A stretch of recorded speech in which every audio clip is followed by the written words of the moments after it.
Hꯧjikki matamda mi khudingmak awaba kaya thengnari masamakta thokpa awabasu masamakna khangba ngamde ngaihakki nungaibada luptuna asengbasingbuk khangba ngamdana social media sizinarabasu masamakku lanna thajaba punsida hingli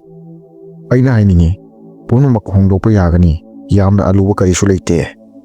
wakalbu hongdokpa isangmukpu khangba ngasigi mikha poliba samasibu hongdokpagi yamna achawa lambini mayamna video si karigi oigani khangle budabu thajadaba wakal amata oidaba mina warisi tabagi karisu kanaroi channel sibu like subscribe tawna maru nate video sibu pukning changna taba khangbra maruni ngasigi warisi da tuminna leiba kari maru oi haiba khungangda leiba sauningba langtangna wakalna thallaba bikasta budana lambi tarakhar takani isamu ko hongdokpa yamna aruba thawak nate nangna sutnatagi matang matamgi matung inna kari paukum pigani natraga piroi haiba khangba maru oi karigumma matamda tuminna leiba paukum pibadagi hena maru oi misak aduna maki wakal amadi wahibu chang naina thambadagi punsira mai pakpa masamaktal ngamba oi ngasi warisina punsu hongdokpagi yamna asamba lambi ama kutam buddhadagi tamgani buddhagi matamda khungangda bikas kauba nupa amakak lerami mak yangna saugali thabak ama tawada tang tadaba misak ama oirami apikpa wa amagisu isauda sawa bikasni tapna tapna mising mangondagi lathoknari mak masamangna ningsingba hori aigi lamchachina aibu harawa pide aibu awaba amadi mina tinaningdaba mi ama oire chamamnaba amaga loinana makna wakhal khalli ai sigagi isamupu karamna kangani nongma makna pautai kotam buddha makki khungangda lousing tambibagi lakani bikasna piklingaidagi kotam buddhagi lousing atopagi punsibu hongdokpa ngambagi wari kaya tarami makna khalli aigi chamamnaba nungaitabasi buddhana lakpa matamda soidana hanglaga awabasi kokani buddhana laklaba tungda yamna puning thokatpa amaga loinana bikas buddhagi lousing tabagi lai mafamduda mi mayam ama tilammi mafamduda buddhagi lousingbu mayamna puning changna tarammi buddhana mayamda punsida luraba asengba singi maramda wari liri buddhana hai karigumba nangna tasengna punsibu hongdokninglabadi wahi tara khakta tuminna leiba tammo wasi taraga bikaski thamoida karigumba mangal ama phanglagani khanduna masamakta puning thokatpa poklammi wahi siga loinana buddhana numitugi thoram loisilli bikasna wahi tarabu khangning mankibana buddhagi khong paraga khuramlaga hai bikasna hai buddha ai wahi taradu yamna khangle ai punsida isamaki wakalbu phathaba karamna ngamgani buddhana bikasta hai nangna wahi taradu khangbagi damak ngaiba ngamba pukning changba wakal leiba maru oi karigumba nang aigi wasida yaninglabadi aiga loinana chatlu bikasna buddhagi wabu tarami bikasna buddhagi wabu yarami asumna bikaski punsida ahongba lakpa horami ahanbada atopana nangi maramda afa fattaba haiba matamda nang ahanbada achum aral thunthonaba honaroidabani maramdi ahanba haiba nangi asengbabu atopata khanghalli sauna utlabadi isamaki chang naiba wakalbu isamakna thuraigani isamakbu khangdaba mi ama oina isamakna phangnagani karigumba tuminna taraga leirabadi wasungbu khangani buddhana bikasta hai nongma aingonda mi kharana ikaiba pikhi adubu ai makoigi pawhom piba tawdan tuminna leikhi buddhana bikasta hangni karigumba atopana nangonda karigumba ama piraga nangna laudrabadi karigumbadu kanada leigani chap manana makoigi ikaiba piba sawanaba haiba nangi asonbabu puthoknaba khonakhiba mangonda asumak leigani bikasna buddhagi pautak singi tung inna chatba hawi ahanba lesibu pangthokpa warami adubu tapna tapna hainabi oirei asumna makna lambisida chatpadagi makna masambu khangba hori mak nongdagi hena kanba hori ani subada buddhana hai kana amna nangonda aranba ohanaba honarabadi nang maki yari makai paukum piroidabani maramdi mak angam tanbagi maram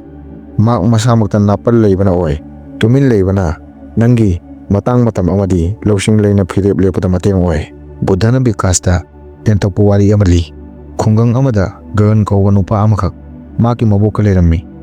mak ayama matamda sawali yumda leiba tenawa hongna wanglammi sauna gaganna tenawada tuminna leiu hai karigi nang ayuksida asuk langlibana adubu tenawa amuk hena hauno wangang bahori gagan gi mabona gaganda hai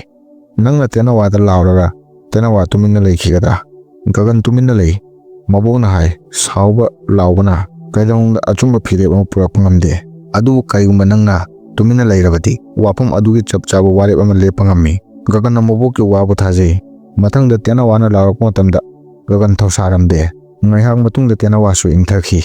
ꯋꯥꯔꯤꯁꯤꯗꯒꯤ ꯕꯤꯀꯥꯁꯅ ꯇꯝꯃꯤ ꯃꯔꯝ ꯂꯩꯇꯕ ꯃꯔꯝꯗ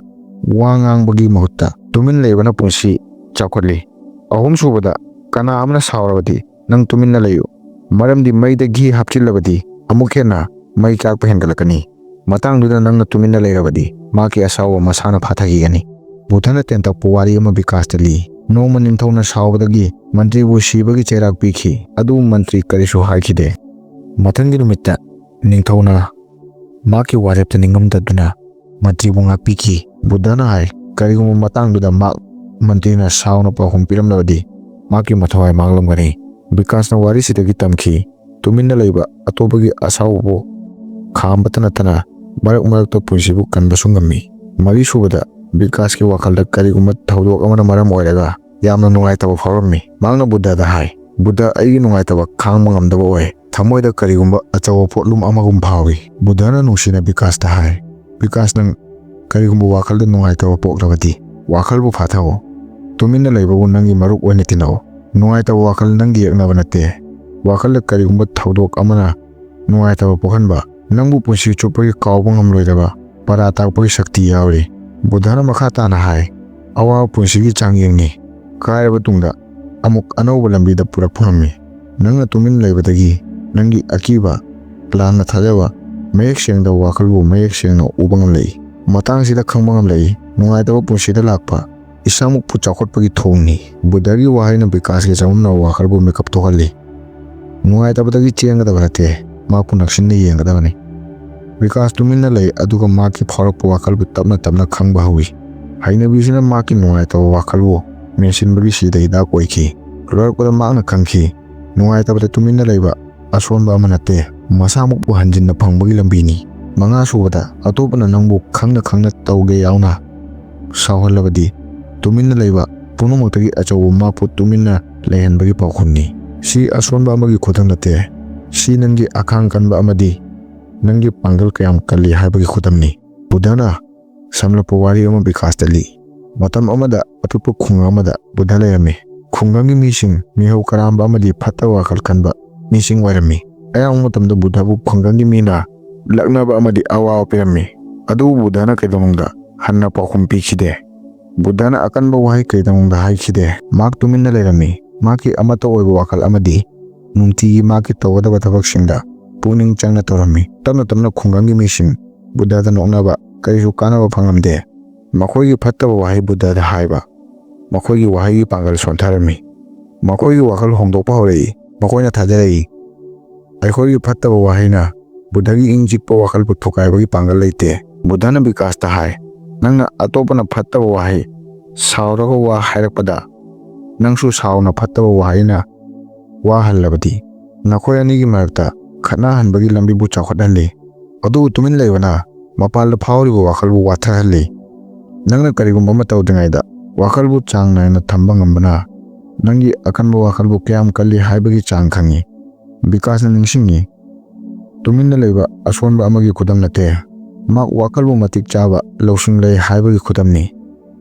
ꯇꯔꯨꯛꯁꯨꯕꯗ, ꯃꯇꯝ ꯄꯨꯝꯕꯗ ꯑꯇꯣꯞꯄꯗ ꯄꯥꯎꯇꯥꯛ ꯄꯤꯕꯒꯤ ꯃꯔꯨ ꯑꯣꯏꯗꯦ꯫ ꯀꯅꯥ ꯑꯃꯅ ꯅꯉꯣꯟꯗꯒꯤ ꯄꯥꯎꯇꯥꯛ ꯂꯧꯅꯤꯡꯗ꯭ꯔꯕꯗꯤ ꯀꯔꯤꯁꯨ ꯍꯥꯏꯗꯕ ꯂꯧꯁꯤꯡ ꯂꯩꯕ ꯃꯤ ꯑꯃꯒꯤ ꯈꯨꯗꯝꯅꯤ꯫ ꯑꯁꯦꯡꯕ ꯂꯧꯁꯤꯡ ꯂꯩꯕ ꯃꯤꯅ ꯈꯪꯉꯤ ꯀꯔꯝꯕ ꯃꯇꯝꯗ ꯉꯥꯡꯒꯅꯤ, ꯀꯔꯝꯕ ꯃꯇꯝꯗ ꯇꯨꯃꯤꯟ ꯂꯩꯒꯅꯤ꯫ ꯑꯗꯨꯕꯨ ꯕꯤꯀꯥꯁꯅ ꯈꯜꯂꯝꯃꯤ ꯄꯥꯎꯇꯥꯛ ꯄꯤꯕ ꯑꯐꯕ ꯊꯕꯛ ꯑꯃꯅꯤ, ꯑꯗꯨꯕꯨ ꯀꯅꯥ ꯑꯃꯅ ꯄꯥꯎꯇꯥꯛ ꯂꯧꯅꯤꯡꯗꯕ ꯃꯇꯝꯗ ꯃꯔꯛ ꯃꯔꯛꯇ ꯅꯪꯒꯤ ꯋꯥꯕꯨ ꯂꯥꯟꯅ ꯂꯧꯈꯤꯕ ꯅꯠꯇ꯭ꯔꯒ ꯅꯪꯅ ꯍꯥꯏꯅꯤꯡꯂꯤꯕꯗꯨ ꯑꯆꯨꯝꯕ ꯑꯣꯏꯍꯟꯕꯒꯤꯗꯃꯛ ꯅꯪꯒꯤ ꯃꯇꯝ ꯃꯥꯡꯕ ꯑꯃꯗꯤ ꯀꯥꯟꯅꯗꯕ ꯑꯣꯏꯕꯁꯨ ꯌꯥꯏ꯫ ꯋꯥꯍꯩꯁꯤꯅ ꯕꯤꯀꯥꯁꯀꯤ ꯄꯨꯟꯁꯤꯕꯨ ꯍꯣꯡꯗꯣꯛꯈꯤ, ꯑꯗꯨꯒ ꯃꯥꯒꯤ ꯄꯨꯟꯁꯤꯕꯨ ꯃꯔꯝ ꯂꯩꯇꯕꯗ ꯃꯇꯝ ꯃꯥꯡꯍꯟꯕꯗꯒꯤ ꯀꯟꯈꯤ꯫ ꯇꯔꯦꯠꯁꯨꯕꯗ, ꯕꯨꯙꯅ ꯍꯥꯏ ꯀꯔꯤꯒꯨꯝꯕ ꯅꯪꯅ ꯇꯥꯜꯂꯛꯄ ꯃꯍꯩꯗ ꯂꯧꯁꯤꯡꯗ ꯅꯥꯄꯜ ꯄꯣꯛꯂꯣꯏꯗꯕꯅꯤ꯫ ꯑꯁꯦꯡꯕ ꯃꯍꯩ ꯂꯧꯁꯤꯡ ꯃꯤꯅꯨꯡꯁꯤ ꯊꯛꯁꯤ ꯈꯥꯁꯤꯒ ꯂꯣꯏꯅꯅ ꯆꯠꯄꯗ ꯑꯣꯏ꯫ ꯊꯛꯁꯤ ꯈꯥꯁꯤ ꯌꯥꯎꯗꯅ ꯇꯥꯜꯂꯛꯄ ꯂꯧꯁꯤꯡꯕꯨ ꯎꯠꯂꯕꯗꯤ ꯃꯍꯩ ꯐꯪꯗꯕ ꯀꯔꯤꯁꯨ ꯀꯥꯟꯅꯗꯕ ꯑꯣꯏꯒꯅꯤ꯫ ꯅꯥꯄꯜ ꯂꯧꯁꯤꯡꯒꯤ ꯌꯦꯛꯅꯕꯅꯤ꯫ ꯕꯨꯙꯅ ꯃꯈꯥ ꯇꯥꯅ ꯍꯥꯏ ꯃꯤꯁꯛꯇꯨꯅ ꯃꯍꯥꯛꯀꯤ ꯃꯍꯩꯗ ꯅꯥꯄꯜ ꯇꯧꯕ ꯍꯧꯔꯛꯂꯕꯗꯤ ꯃꯍꯥꯛ ꯇꯝꯕ ꯂꯦꯞꯈꯤ, ꯃꯤꯁꯤꯡꯗꯒꯤ ꯂꯥꯞꯊꯣꯛꯅꯔꯛꯏ꯫ ꯑꯁꯦꯡꯕ ꯃꯍꯩ ꯃꯤꯅꯨꯡꯁꯤ, ꯑꯇꯣꯞꯄꯗ ꯃꯇꯦꯡ ꯄꯥꯡꯕꯒꯤ ꯋꯥꯈꯜ, ꯆꯥꯟꯕꯤꯕ ꯋꯥꯈꯜꯒ ꯂꯣꯏꯅꯅ ꯃꯍꯩꯕꯨ ꯐꯪꯕ ꯃꯤꯅ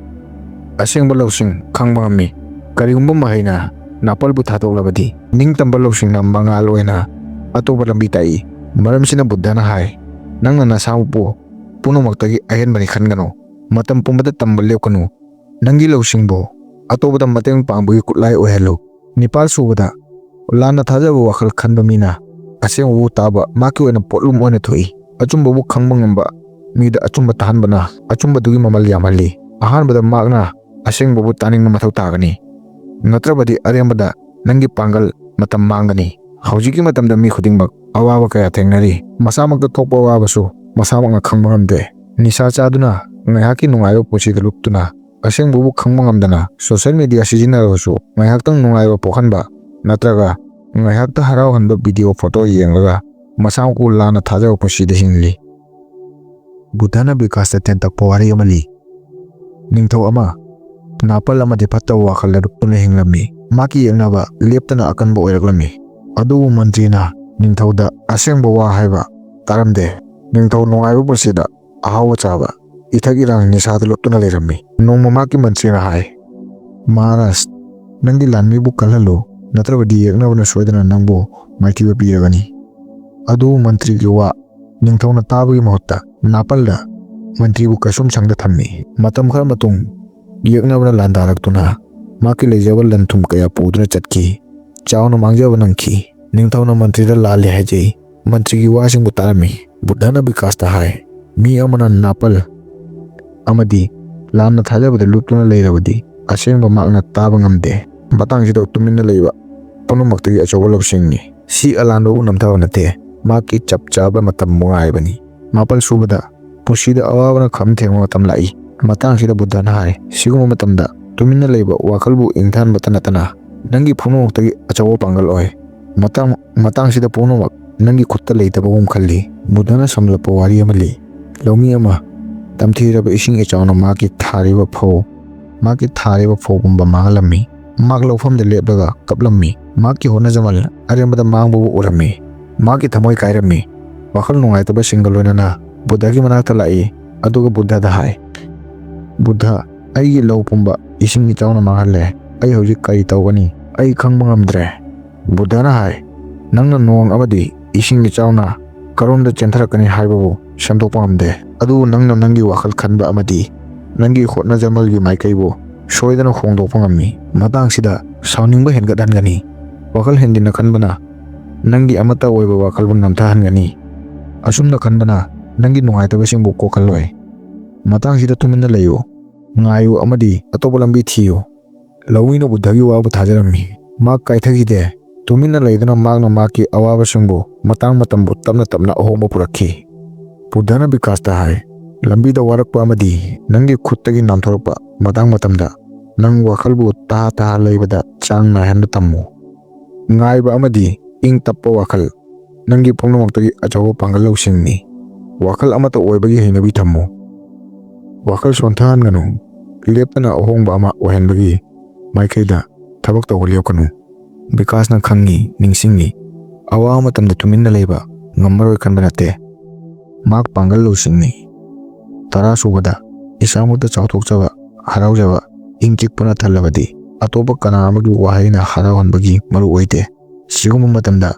ꯇꯨꯃꯤꯟꯅ ꯂꯩꯕ ꯄꯨꯝꯅꯃꯛꯇꯒꯤ ꯑꯆꯧꯕ, ꯄꯨꯛꯅꯤꯡꯗ ꯄꯣꯛꯄ ꯀꯔꯤꯒꯨꯝꯕ ꯑꯃ ꯐꯣꯡꯗꯣꯛꯅꯤꯡꯕꯒꯤ ꯂꯝꯕꯤ ꯑꯣꯏ꯫ ꯕꯨꯙꯅ ꯍꯥꯏ, ꯇꯨꯃꯤꯟꯅ ꯂꯩꯕ ꯊꯋꯥꯏꯒꯤ ꯄꯨꯝꯅꯃꯛꯇꯒꯤ ꯅꯛꯅꯕ ꯋꯥꯍꯩꯅꯤ꯫ ꯊꯋꯥꯏꯅ ꯄꯨꯝꯅꯃꯛ ꯅꯤꯡ ꯊꯨꯡꯂꯦ ꯈꯜꯂꯛꯄ ꯃꯇꯝꯗ ꯇꯨꯃꯤꯟꯅ ꯂꯩꯕꯒꯤ ꯃꯔꯨꯑꯣꯏꯕ ꯈꯪꯂꯛꯏ꯫ ꯑꯁꯦꯡꯕꯁꯤꯕꯨ ꯁꯟꯗꯣꯛꯅ ꯇꯥꯛꯄꯒꯤꯗꯃꯛ ꯕꯨꯙꯅ ꯕꯤꯀꯥꯁꯇ ꯋꯥꯔꯤ ꯃꯇꯦꯛ ꯑꯃ ꯂꯤ꯫ ꯕꯨꯙꯒꯤ ꯁꯥꯇ꯭ꯔ ꯑꯃꯈꯛ ꯋꯥꯈꯜꯕꯨ ꯑꯃꯠꯇ ꯑꯣꯏꯕꯒꯤ ꯆꯍꯤ ꯀꯌꯥꯗꯒꯤ ꯍꯣꯠꯅꯗꯨꯅ ꯂꯩꯔꯝꯃꯤ꯫ ꯅꯨꯃꯤꯠ ꯑꯃ ꯃꯍꯥꯛꯀꯤ ꯋꯥꯈꯜꯗ ꯌꯥꯝꯅ ꯂꯨꯅ ꯏꯪ ꯆꯤꯛꯄ ꯂꯧꯁꯤꯡ ꯑꯃ ꯐꯪꯈꯤ꯫ ꯃꯍꯥꯛꯅ ꯌꯥꯝꯅ ꯍꯔꯥꯎꯅ ꯕꯨꯙꯒꯤ ꯅꯥꯛꯇ ꯌꯧꯏ ꯑꯗꯨꯒ ꯃꯍꯥꯛꯅ ꯕꯨꯙꯗ ꯍꯥꯏ, ꯕꯨꯙ, ꯑꯩ ꯉꯁꯤ ꯌꯥꯝꯅ ꯍꯔꯥꯎꯏ, ꯑꯗꯨꯕꯨ ꯑꯩꯒꯤ ꯍꯔꯥꯎꯕꯁꯨ ꯕꯨꯙꯗ ꯇꯝꯕꯒꯤ ꯑꯩꯉꯣꯟꯗ ꯋꯥꯍꯩ ꯂꯩꯇꯦ꯫ ꯕꯨꯙꯅ ꯍꯥꯏ, ꯅꯪꯒꯤ ꯇꯨꯃꯤꯟꯅ ꯂꯩꯕꯗꯨꯃꯛ ꯅꯪꯅ ꯑꯩꯉꯣꯟꯗ ꯄꯤꯕ ꯄꯨꯝꯅꯃꯛꯇꯒꯤ ꯑꯆꯧꯕ ꯈꯨꯗꯣꯜꯅꯤ꯫ ꯁꯤꯃꯛ ꯅꯪꯒꯤ ꯑꯁꯦꯡꯕ ꯈꯣꯜꯂꯥꯎꯅꯤ꯫ ꯋꯥꯍꯩꯁꯤ ꯇꯥꯔꯒ ꯕꯤꯀꯥꯁꯅ ꯈꯪꯈꯤ, ꯑꯁꯦꯡꯕ ꯄꯨꯛꯅꯤꯡꯗ ꯐꯥꯎꯔꯛꯄ ꯀꯔꯤꯒꯨꯝꯕ ꯑꯃ ꯐꯣꯡꯗꯣꯛꯄ ꯋꯥꯍꯩꯅ ꯅꯠꯇꯦ, ꯋꯥꯈꯜꯒꯤ ꯇꯨꯃꯤꯟꯅ ꯂꯩꯕꯗꯒꯤꯅꯤ꯫ ꯕꯤꯀꯥꯁꯄꯨ ꯇꯨꯃꯤꯟꯅ ꯂꯩꯕꯒꯤ ꯂꯧꯁꯤꯡ 10 ꯇꯥꯛꯂꯕ ꯇꯨꯡꯗ ꯕꯨꯙꯅ ꯕꯤꯀꯥꯁꯇ ꯍꯥꯏ, ꯂꯧꯁꯤꯡ ꯇꯥꯕꯇꯅ ꯌꯥꯗꯦ, ꯃꯍꯥꯛꯄꯨ ꯑꯁꯦꯡꯕ ꯄꯨꯟꯁꯤꯗ ꯄꯨꯔꯛꯄꯒꯤꯗꯃꯛ ꯁꯤꯖꯤꯟꯅꯕ ꯃꯔꯨ ꯑꯣꯏ꯫ ꯍꯧꯖꯤꯛ ꯆꯠꯂꯣ, ꯅꯪꯒꯤ ꯂꯧꯁꯤꯡꯕꯨ nungtigi punsida sijinaw. Bikasna tawgalango lainana Buddhada ayaba udli. Anamarpo maki khungangda thai. Khunganggi misingna Bikaski hanagi lamchat pumunna khangi. Bikas khungang yobaga makpu noknaba maki maramda wari sunaba haurai. Makoina hai nang kaidongda hongloi. Nang Buddhaga unarabasu nang hanagi Bikas kumna Buddhaga unarabasu hongdri. Ngayang matungda maki hanagi henabi mina kaigumba ma hairaga yangna sauba lamchat thoklaba haurai. Adu magna masamakta thorakliba wakalbu khanglaga phatharami. Magna Buddhagi talapa Lousing singbu ningsingi. Bikaski so sang na honthaba hainingba haibasu karisu khumdaba mongbu khunganggi misingna uraga angko poklammi. Tapna tapna mangwada wa ngangba toklammi. Makoina ahongba Bikas pu urammi. Ing chikpa ngaiba khanba masamakta chang naina thamba Bikas Buddhagi nakta hanbada Buddhana Bikasta wakalbu amata oiba tang taba misak amagi mangal urammi. Mak masamakta thajaba misak ama oirammi. Wari phuloina tabibagidamok thagachari. Siyumba video ate su lakhaninglagadi comment soidana tawbiramu. Tasengna punsida karigumba ahongba ama oihale khalagadi subscribe tawba kawunu.